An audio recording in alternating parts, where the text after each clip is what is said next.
Assalamualaikum warahmatullahi wabarakatuh. Halo semuanya. Di video kali ini kita akan belajar membuat rak sepatu yang seperti ini.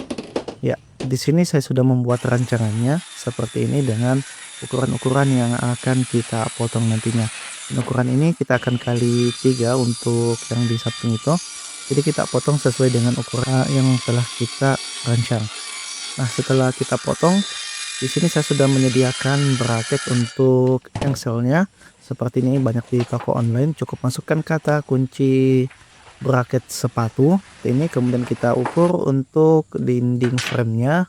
Untuk framenya kemudian kita lubangi untuk posisi engselnya nantinya. Nah, di sini kita upayakan harus sepresisi mungkin dan harus sesuai dengan ukuran lingkarannya. Nah, di kedua sisi framenya itu kita lubangi semua. Kemudian kita pasang untuk engselnya seperti ini. Jadi kita gunakan palu untuk memukulnya supaya lebih rapat.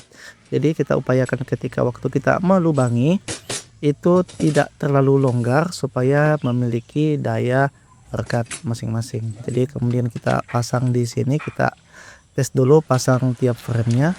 Kita pasang tiap framenya seperti ini. Nah, jadi kira kurang lebih jarak antara pinggir bracket ini dan pinggir papannya itu sekitar 1,5 atau disesuaikan lagi dengan lebar triplek yang digunakan. Jika menggunakan 18 mili maka ya jaraknya itu 1,8 cm di sini. Nah, kemudian kita pasangkan juga untuk kancingannya di sini supaya bracketnya nanti itu tidak los ke depan maupun ke belakang. Setelah kita semuanya terpasang di papan framenya ini, kita lepas kembali bracketnya, kemudian kita rangkai untuk tempat sepatunya nantinya. Jadi kita rangkai satu persatu seperti ini, kita menggunakan sekrup ya. Jadi untuk bracketnya ini kita menggunakan sekrup yang kecil karena lubang bracketnya itu yang cukup tipis ini. Jadi kita rangkai seperti ini. Nah, upayakan semua potongannya itu presisi sesuai dengan ukurannya. Nah, kemudian kita pasang semua. Di sini saya sudah memasang 3 tempat sepatunya. Nah, seperti biasa saya menggunakan PVC sheet untuk finishingnya. Jadi saya menggunakan lem fox untuk menempelkannya.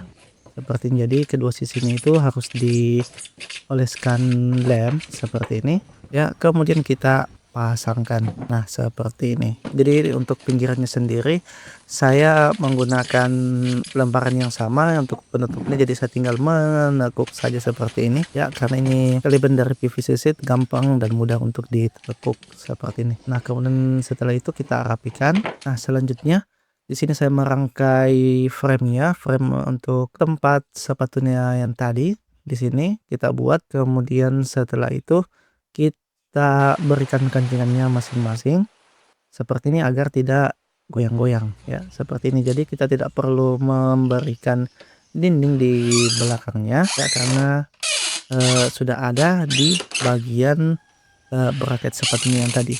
Nah, kemudian seperti ini. Nah, selanjutnya kita lapisi juga PVC sheet untuk framenya ini seperti ini ya, kita buat masing-masing.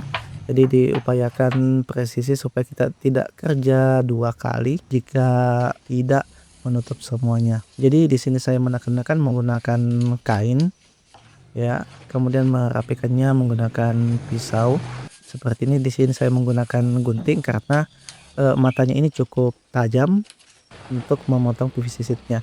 Nah, setelah itu kita rangkai, masukkan kembali rangkaian bracketnya yang tadi yang sudah kita bungkus menggunakan PVC sheet, kita rangkai satu-satu seperti ini. Kita cukup menggunakan obeng, tidak perlu menggunakan bor karena ruangnya yang sempit seperti itu, dan juga menggunakan sekrup yang kecil seperti ini. Nah, kita pasang semuanya. Di sini sudah nampak modelnya seperti ini ya. Nah, kemudian kita pasangkan juga gagangnya supaya mudah untuk kita buka nantinya seperti ini. Jadi kita upayakan presisi dia berada di tengah-tengah seperti ini. Saya menggunakan mal-malan supaya jarak semuanya nantinya itu dia sama persis seperti ini. Nah, kemudian begitu kita pasang di tengah, dan kita juga pasang untuk yang bracket paling bawah. Nah, setelah gagangnya dipasang, dan jadilah rak sepatu kita, dan ini sudah bisa digunakan seperti ini. Tinggal masukkan sepatu. Sekian untuk video kali ini, jangan lupa like dan subscribe untuk menantikan video-video berikutnya.